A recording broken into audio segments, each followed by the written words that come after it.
The grand hall of the Galactic Arbitration Council was silent, eerily so. Hundreds of species gathered in the amphitheater, from crystalline beings of Kirtal to the gaseous floaters of Zephyrinari. The trial of Earth's representative had begun. No one expected it to end in blood.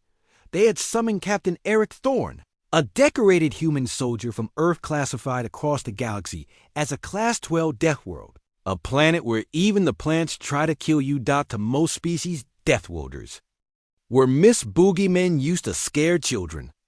But to the Council, they were a growing political nuisance, unpredictable, independent, and terrifyingly adaptive.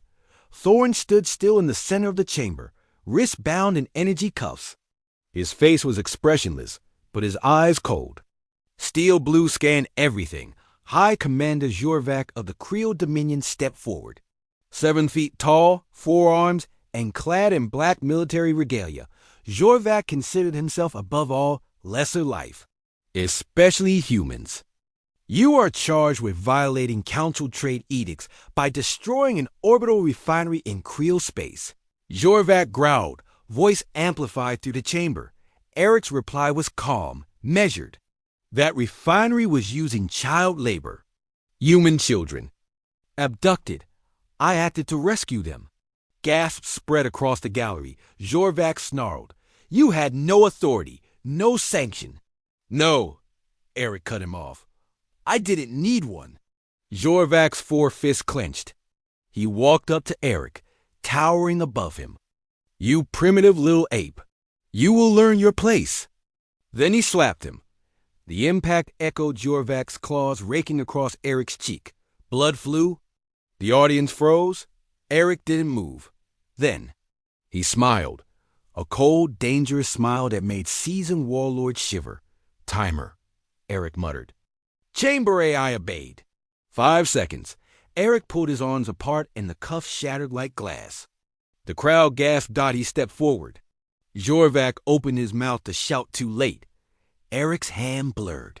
In one swift motion, he drew a monomolecular combat knife from inside his boot, hidden even from the scanners, and slashed. Blood sprayed in a wide arc. Jorvac's head separated cleanly from his shoulders, his forearms twitching as his body slumped. The severed head hit the marble floor with a dull thud and rolled to a stop at the feet of the Council speaker. Silence. The entire Galactic Council froze, watching the human in horror. Dozens of security drones powered up, weapons pointed, but none fired. They knew. Thorne raised his voice, clear and hard. You strike a human, you better kill them. Because if you don't...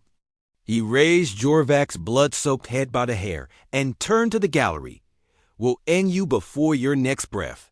On the far balcony, Admiral Kaiser of the Shaolrung Fleet whispered, by the stars. He moved faster than neural. Prediction. An Arcanian diplomat muttered in awe. He broke containment cuffs with sheer muscle tension. One of the Zephyrinari floaters began drifting away, trembling. We should never have provoked the Terrans. The Speaker of the Council, a neutral synthetic known as Voltan Ix, finally spoke. Captain Eric Thorne, you have executed a ranking official of a member species within this chamber. Yes, Eric said. Do you wish to explain your action before I broadcast this event to all member civilizations? Eric nodded once.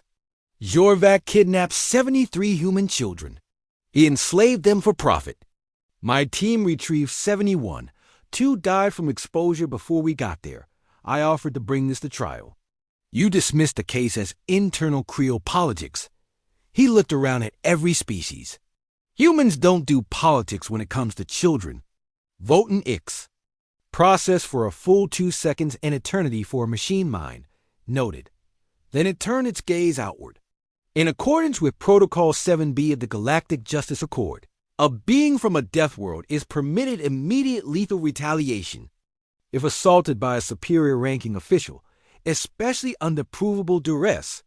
The hall remained silent. Therefore, Captain Thorne acted within legal parameters. Half the delegates looked sick. The other half looked terrified. Eric let Jorvac's head drop again. Then he turned, walking calmly toward the exit doors as The council guards backed away. He paused at the threshold and said, "Without turning around, tell your worlds, Earth doesn't start wars. But we do end them